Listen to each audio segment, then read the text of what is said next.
Olá, boa tarde, seja bem-vindo, seja bem-vinda a mais um episódio do podcast do RB Verde. Eu sou Ernesto Júnior e a partir de agora te faço companhia para a gente falar sobre meio ambiente e principalmente um dos seus principais pilares, que é o uso consciente da água, um bem tão precioso aqui para toda a nossa região, seja do meio oeste, seja do Planalto Norte de Santa Catarina, seja para o estado, para o Brasil ou para o mundo. Para a gente entender um pouco melhor sobre a importância desse bem precioso para nós e para toda a nossa região, eu vou conversar agora com Carlos Bortoli, que é aí da Profil Engenharia e Ambiente SA, eles que desenvolvem um plano de recursos hídricos aí do Rio do Peixe, o PRH Peixe. Carlos, seja bem-vindo, obrigado aí por estar presente com a gente aqui. Eu que agradeço, Ernesto, é uma satisfação poder contribuir com essa pauta tão importante aí para a região e, quiçá, para o país e o nosso planetinha todo, né? Carlos, a gente, quando fala aqui do estado de Santa Catarina, o estado é cortado por inúmeros rios, aí de norte a sul, do litoral à região do nosso Grande Oeste, e vocês trabalham em inúmeros momentos e também aí desenvolvendo um trabalho em cima da questão aí da bacia do Rio do Peixe, com aí o PRH Peixe. Como que nasceu a oportunidade de realizar esse trabalho e como que ele está sendo desenvolvido? Excelente início, Ernesto, porque a gente precisa realmente contextualizar, né? Esse projeto é uma iniciativa do governo do estado de Santa Catarina por meio da SEMAI, que é a Secretaria de Meio Ambiente e da Economia Verde. Ele tem um acompanhamento então a contratação é da SEMAI, né?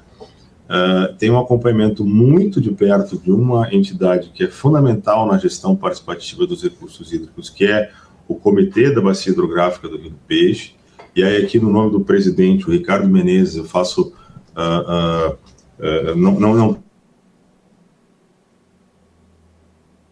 Nesse projeto recebe, muito bem recebido, né? Percebe um comitê muito preparado para constituir com a gente, né, naquilo que é o apoio participativo, né, que é a movimentação junto à sociedade, o desenvolvimento desse projeto, que é o Plano de Recursos Hídricos da Bacia Hidrográfica do Rio do Peixe. Então, o contexto é esse, é uma iniciativa do Estado de Santa Catarina, né, e conforme reza a legislação, acompanhado pelo respectivo Comitê da Bacia, né, que é sediado em Joaçaba e tem por referência regionais, claro, Joaçaba, Videira e Caçador. E Carlos, quando a gente está falando do Rio do Peixe, o Rio do Peixe aí, ele corta uma região extensiva, né, do nosso Grande Oeste aqui de Santa Catarina, e como que vocês veem, como que você observa a importância de tudo isso, e realizando esse trabalho, fazendo parte desse trabalho, como que vocês observam a importância do Rio do Peixe para o desenvolvimento aqui, falando de toda essa nossa grande região? Veja, dizer que a água é transversal a toda a atividade humana é quase um chavão, né? Uma repetição, mas a gente está falando de 26 municípios, né? Mais de 5.600 quilômetros quadrados, quase 400 ou 450 mil habitantes, e que tem ligado às suas atividades essenciais e também econômicas, né? A presença do Rio do Peixe, né? A gente tem uma região, né, que vem desde, se a gente puder falar um pouquinho do contexto, né, o Rio do Peixe nasce lá em Calmon, passa aí por Caçador, Rio das Antas, Videira, Pinheiro Preto, né, aí chega Joaçaba, Erval do Oeste, uma cidade de cada lado, Capinzal, e pertinho já do Rio Uruguai, chega lá em Alto Bela Vista, Ipira, Piratuba, na volta. Tem ainda uma porção do território que chega a Zorteia, porque aí tem a ver com a atuação mais política do comitê, né, que expande um pouquinho além daquele que são todos os afluentes do Rio do Peixe. Então, trata-se de um recurso hídrico essencial, de uma bacia que tem 2/3 da sua superfície ocupada por atividades humanas, o que a gente costuma chamar de atividades antrópicas. Obviamente que isso traz os seus impactos, não é? A gente tem uma agricultura e uma agropecuária bastante desenvolvida na região, tem uma ocupação humana nas cidades também bastante desenvolvida, mas esse recurso faz mover a vida das pessoas e faz mover a economia, né? E quando a gente fala dessas cidades, desses municípios que são pujantes no oeste de Santa Catarina, isso tem um reflexo para toda a porção oeste de Santa Catarina também. Que é um ponto importante, né, Carlos? Porque faz parte da vida de todos nós. Quando a gente está falando de água, a gente está falando aqui especificamente do Rio do Peixe, né? Mas quando a gente observa no todo, a água é um ponto importante na vida de todo mundo. E o cuidado e o trabalho em cima dele precisa ser necessário ser realizado aí ao longo de todo o ano, né? Sem dúvida, sem dúvida. Então, assim, de que vai se ocupar esse projeto como um todo, não é, Ernesto? A gente tem um conjunto aí de 4 grandes etapas. A primeira etapa, que foi de planejamento, foi ali atrás, já passou.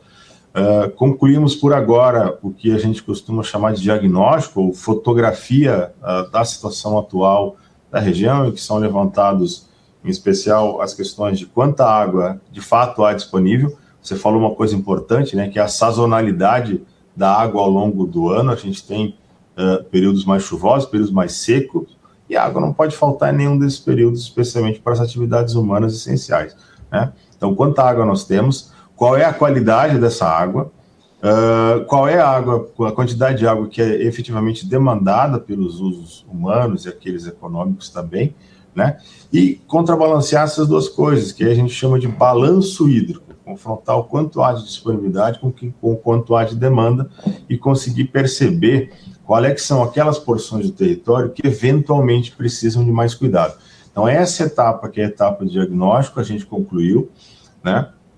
Virá ainda uma etapa de o que a gente chama de um olhar para o futuro, que é justamente fazer algumas previsões acerca, inclusive, de possíveis impactos das mudanças climáticas, né, sobre essa lógica de quanta água temos e quanta água de fato precisamos, né? A gente sabe que os principais resultados ou os principais modelos globais que prevêem mudanças climáticas não trazem boas notícias no médio e longo prazo. As notícias dizem que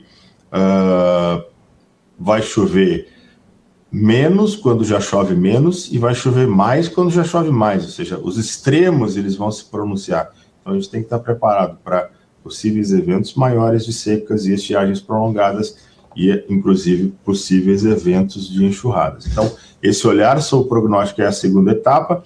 E depois a gente se ocupa com o que eu costumo dizer, vem a ser o coração de um plano, né?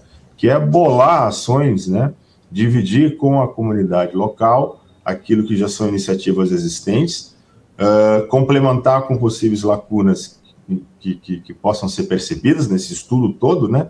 Que dura aí 1 ano e meio, de modo que se possa ter um conjunto objetivo de ações em que o Estado se ocupe, né, as prefeituras mesmo se ocupem, as próprias entidades aí civis se ocupem, de modo que a gente possa garantir que o Rio do Peixe siga atendendo as nossas necessidades e siga atendendo para sempre, né, de forma sustentável, que a gente não vá exaurir o recurso, tanto do ponto de vista de quantidade quanto do ponto de vista de qualidade da água.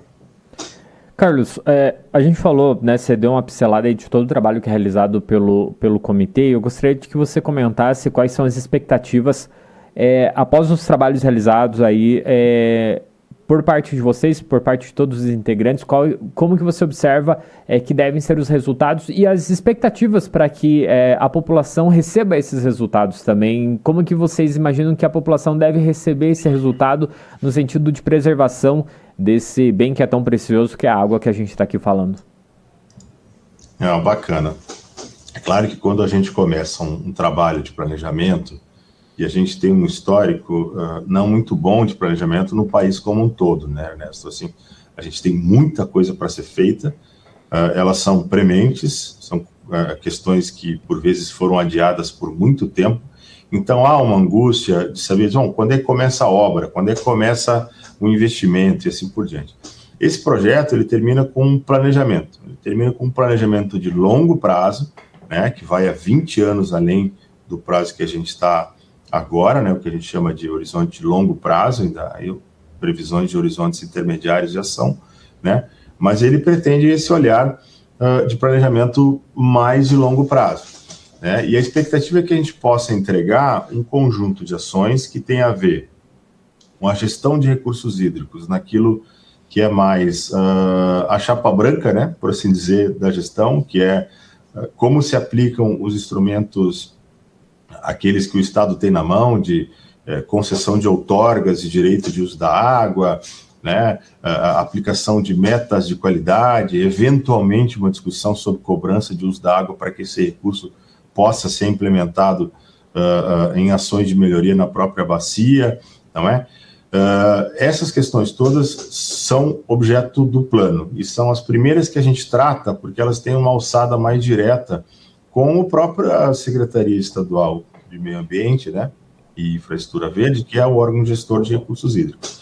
Mas o plano também vai se ocupar de ser que você falou, bolar questões de preenchimento de lacunas de informação, que são novos estudos, questões de programas de uso racional do recurso, né, que vão ser aí amplamente divulgados, programas de educação ambiental voltada a recursos hídricos e ao melhor uso que se pode fazer da água.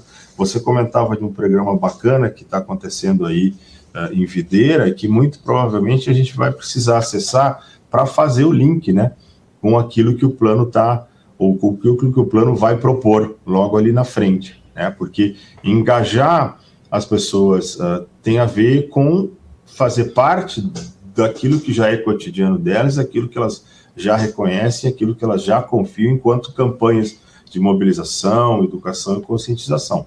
Não adianta bolar algo completamente fora aí do contexto. Então, esse exemplo que você dá desse programa local, ele muito provavelmente possa ser aproximado das ações do plano de modo que ele possa ser potencializado. Não para substituir nem nada, para reconhecer a iniciativa, né, e para poder potencializá-la. É assim que funciona melhor, e é assim que a gente deve buscar esse tipo de atuação, né? A gente costumava falar muito, até uns anos atrás, e a nossa empresa já se ocupou bastante desses planos de recursos hídricos, a gente costumava muito de focar em ações no saneamento, né? Que são ações, obviamente, essenciais, elas são ações que determinam, além das questões de saúde pública, uma melhoria significativa dos corpos hídricos, que hoje recebem esgotos não tratados, né, e há um passivo de tratamento de esgotos nas cidades da bacia do Rio do Peixe, isso é inegável, os números mostram, mas a gente passou de uns anos para cá a buscar ações dentro do plano, desse plano de recursos hídricos, que possam potencializar investimentos, já que os investimentos do saneamento são o que a gente costuma chamar de investimentos setoriais, aqueles que são feitos pelo setor de saneamento, enfim, com responsabilidade das prefeituras, das concessionárias. Agora tem um novo marco legal de saneamento que está de bom grado aí a todos, impondo uma série de metas importantes aí de se ter 90% do esgoto tratado até 2033, que está vizinho, né? Daqui a pouco mais do que 6 anos, né? Então, assim, esse é o conjunto de expectativas que a gente tem de entregar. Como falei, percebemos uma receptividade muito grande, o ritmo dos trabalhos está excelente, acontecendo muito dentro do prazo, né? Muito pela atuação do próprio Comitê Peixe, né?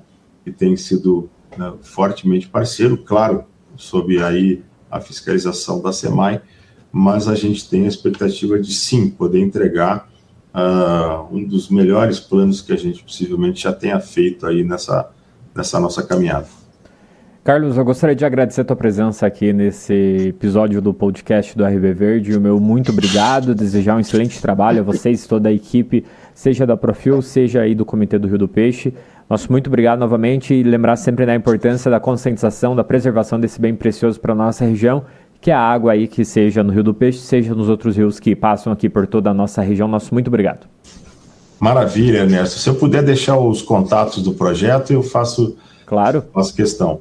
Então, nós temos um e-mail que é bem simples, é PRH, de Plano de Recursos Hídricos, tracinho peixe, @profil.com.br. Lembrando que o profil é PROFI com 2 Lzinhos no final. Se alguém preferir, tem um telefone comercial que recebe o WhatsApp, que é o 49991811257. 991811257. Então, esse canal aí está aberto para contribuições, dúvidas. O plano tem uma série de movimentos que a gente vai fazer, que são aqueles já programados, né, de divulgação, reuniões com o comitê. Isso tudo está sendo divulgado nas redes do Comitê Peixe, né, CBH Peixe, aí que tem Instagram, tem página na internet também. Então, todos aqueles interessados, fiquem atentos, porque a gente vai fazer diversas incursões, reuniões públicas, audiências, ao longo desse ano e ainda até mais ou menos meados aí do final do primeiro semestre do ano que vem. E, por fim, agradeço mais uma vez, Ernesto. É uma satisfação e a gente fica sempre à disposição para poder contribuir com essa pauta tão importante para a região. Eu que agradeço sempre e deixo o convite estendido para outras oportunidades por aqui. Para você que esteve com a gente faz o convite. A gente se encontra ao longo dessa semana em outros episódios do podcast do RB Verde. Até lá!